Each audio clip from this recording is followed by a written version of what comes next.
that brings me to my next topic. So the new teammate of Geno Smith just got a big bag. Max Crosby, he got a 3 year, $60 million contract, which is crazy if you ask me. Crazy, but that boy got that big money. Hold on, let me find it. Hold on, gotta find it real quick. He literally just got the deal. Let me see, can I find it real quick? Because a lot of people had stuff to say. I find it. Yes, yeah, there you go.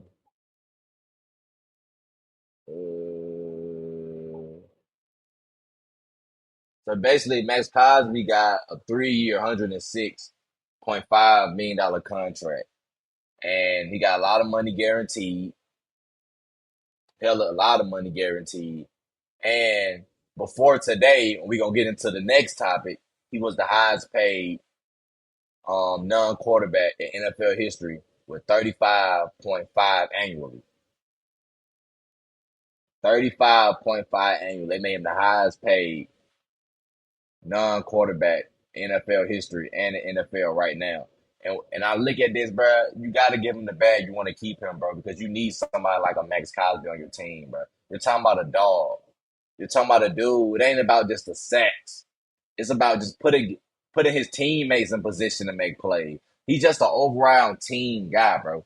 He can give you 15 sacks. He can give you.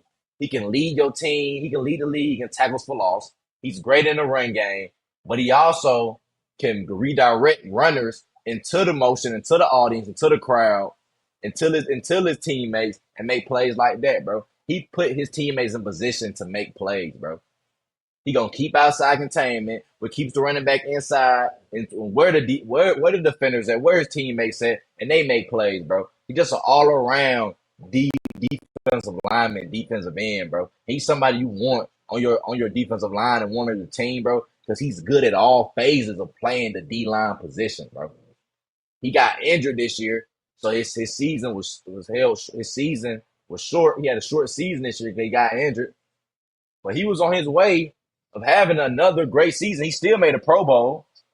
You know what I'm saying? That was more on just name value, his dominance. You feel me? But Max Crosby is a dog, bro, and you gotta respect it, bro. The Raiders, you gotta pay him.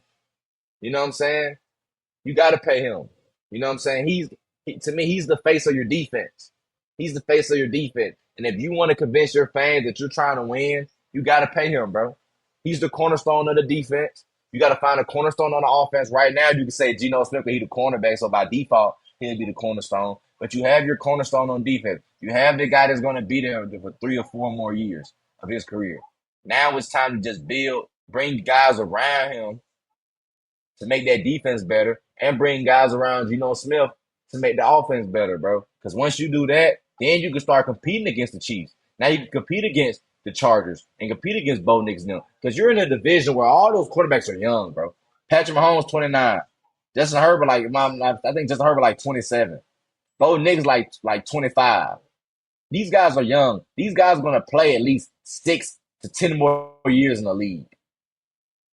6 to 10 more years in the league. Patrick Mahomes might play till he's 40, bro. You can't even hit the quarterback no more. So these guys are going to play 6 to 10 more years in the league.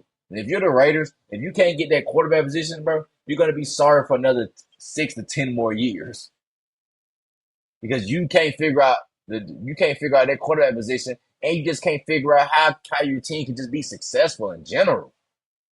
In general, you fire Antonio Pierce after gave him a one and done, and in my opinion, I think they were just stupid.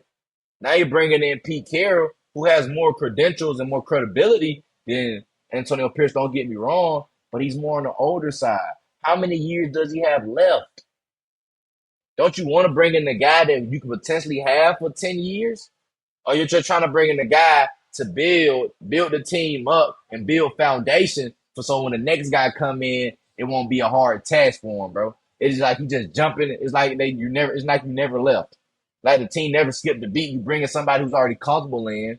So they probably got a protege under Pete Carroll that they have potential in, but they want Pete to build a foundation before they hand it off. He hand the baton off to somebody else that's going to be the new head coach. So I don't know what the Raiders are going to do, but I know it's a good look just bringing in Max Crosby, paying him money, and bringing in Geno Smith as your quarterback because, bro, you can't get worse, bro, than what you already got at the quarterback position.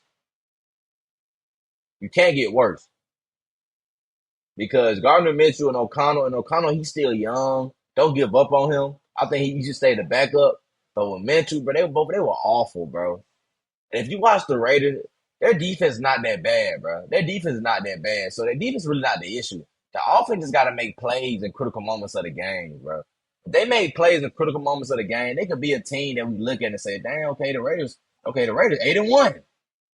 Okay, the Raiders 9-0. Okay, the Raiders 7-2, 6-3. Okay, they got a winning record. Okay." But to me, they'll never get there because the offense is always bad, bro. It's like anytime the defense comes to play, the offense doesn't, and vice versa. So, like I say, paying Max Crosby, the smartest decision to me, starting the offseason. The Raiders are starting the offseason off right now in a good way. Bringing in Geno Smith. You know what I'm saying? Bringing in a quarterback that has credibility, that have shown that he can lead a team to the playoffs, and have shown that he is a winning quarterback because his last 3 seasons he'll have winning records. Say what you want to say. He has 3 straight seasons of winning records. So that's 3 straight winning seasons. They might then make the playoffs in 2 of those 3 seasons, but those are still winning seasons for him. So you're bringing in a winning quarterback based on the stats and just based on record. You done paid your cornerstone guy. So he's gonna be there for 3 to 4 more years. You get off to a good start. Now let's see what they doing. Let's see what they do in free agency. Free agency starts tomorrow. Let's see how free agency go. Then let's see what they do in the draft. Let's see how they are in the draft. Because if they're not good in the draft, then it's like, dang, you did all that for what? So let's see the type of play, the type of guys they get in the draft. Then we can really sit back and measure and break down, analyze, okay, the Raiders' overall offseason. But right now, they're off to a hell of a start, bro. Shout out to the Raiders, man.